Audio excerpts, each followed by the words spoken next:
In the next few minutes, I'm going to be sharing with you my 3 best tips on how to run a successful Lenten campaign. Hi, I'm Brice Sokolowski, the founder of CatholicFundraiser.net, a website that is helping thousands of Catholics around the world how to fundraise, how to successfully fundraise, and how to keep them aligned to their mission so they can do more of what they really want to do, and that's saving lives and saving souls. This week, I'm focusing on how to run a Lent campaign, and I'm going to be looking at my three best tips on what I think you should be doing if you are considering running a Lenten campaign. Now, before I dive into my 3 points, which I have here, and the notes are going to be on my website, I just want to make sure that you download my free guide, the 10 Commandments to Catholic Fundraising. These are 10 things that have really helped me make sure that I'm focused on my faith, but at the same time, when I fundraise, I can fundraise successfully in the time that I have. So make sure that you download it absolutely for free. The link is going to be below. It's been downloaded by thousands of Catholics, and they really like it. And it's a consensus of what I think works best and what other people have shared with me that they find that works really, really, really well. Okay, let's dive into the main event, Lent.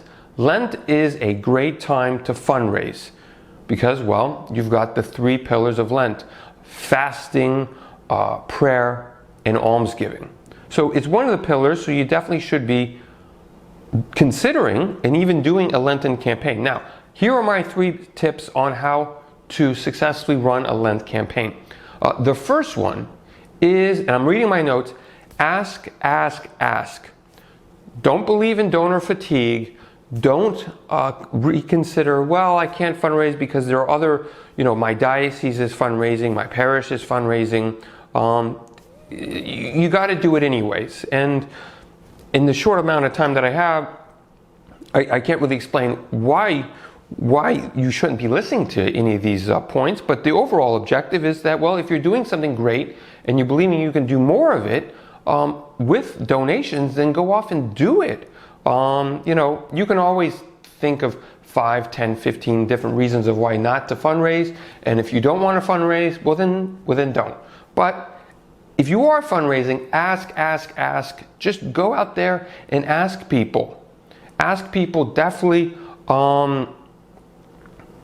one-on-one. That's my big recommendation also in this first one, is ask people, approach them, ask them for a donation. My second point is, and this goes along the lines of making excuses. I hear this quite often, people saying, well, I live in a bad neighborhood, we're not very well off to do, my community, we're not the wealthiest. I hear this very, very often. And well, the reality is it doesn't really matter, again, and if anything, it's probably for the better, because I wrote an article on and I'm looking at it right now. I wrote an article on a book, fantastic book. I'll give you the link. The title is "Who Really Cares?" Who really cares? Who really donates?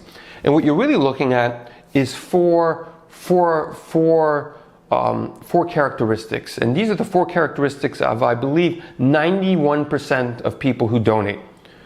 And one of those is not where they live. In fact, I think you get more donations out of people who don't live in wealthy areas. So sure, the wealthier people can write the big check, but for the majority, they're not donating as often, as frequently as compared to, what you would call as not the wealthy places. So you definitely want to be reconsidering that. And here are the four things that I'm looking at. That's why I'm looking to the side. Is they're religious, so they're Catholic, so you're right in the best spot. Make sure that they attend Mass. Go look for Mass goers. They're conservative in their viewpoints. They believe in the Catholic Church and its teachings, its moral teachings. They're employed, so they got to have a job for the most part. And they're married with children. So look for couples married with children, have jobs, conservative values, and go to Mass. That's who you're looking for. Doesn't really matter where they live. So the third and final point is, make a list of people don't go randomly, and don't just say, hey, I'm going to go to this parish and I'm going to go to this parish. Make a list of specific people to ask. Again, that's to the point of ask, ask, ask, ask. Make a list and just go up and approach people and explain, what you do, why you do it, the impact that you're having, and how their donation can help you, and simply ask, this Lent, would you be willing to support my work?